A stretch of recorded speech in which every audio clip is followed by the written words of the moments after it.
The past few days have really offered people here in Ontario a sense of normalcy, with the province's Step 3 reopening now in place.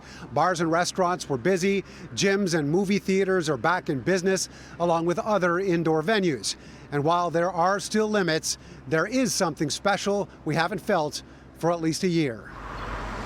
A staple on the Danforth for 20 years, Seven Numbers has managed to stick around through the pandemic and was eager to welcome back customers over the weekend. Obviously, we were very ready on Friday to do it, and then the community showed up in droves. I mean, it's been like that since we opened. The indoor dining space was actually used for storage over the last year, before clearing things out to set up tables and serve up food, aside from the patio space outside. Outside, of course, was busy, and then you had air conditioning inside, which people chose to come indoors out of the heat. And it was great. I mean, everybody was fine. There was no weirdness. Everybody was very comfortable. Indoor dining, just one of the pluses that many were able to enjoy after the province's Step 3 reopening kicked in on Friday. Evidence of shoppers eager to get back into stores at the Eaton Centre downtown, where crowds were forming at the doors. A Yorkdale spokesperson also told CityNews there was steady traffic with lineups at some stores throughout the day. Small retailers were also able to bring customers back in from simply window shopping again. People just are happy to be able to feel and look at the textures of our clothing again, which is a bit hard to do online.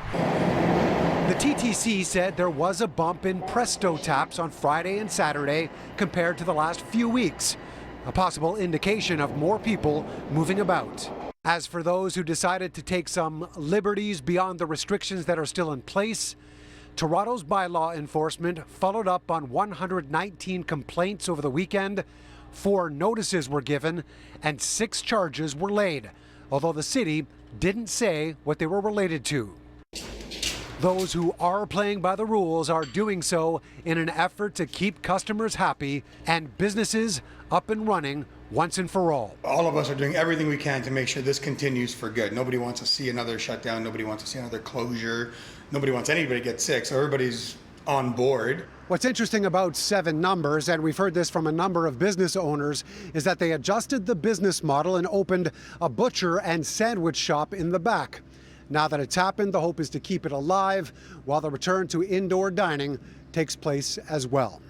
Mark McAllister, City News.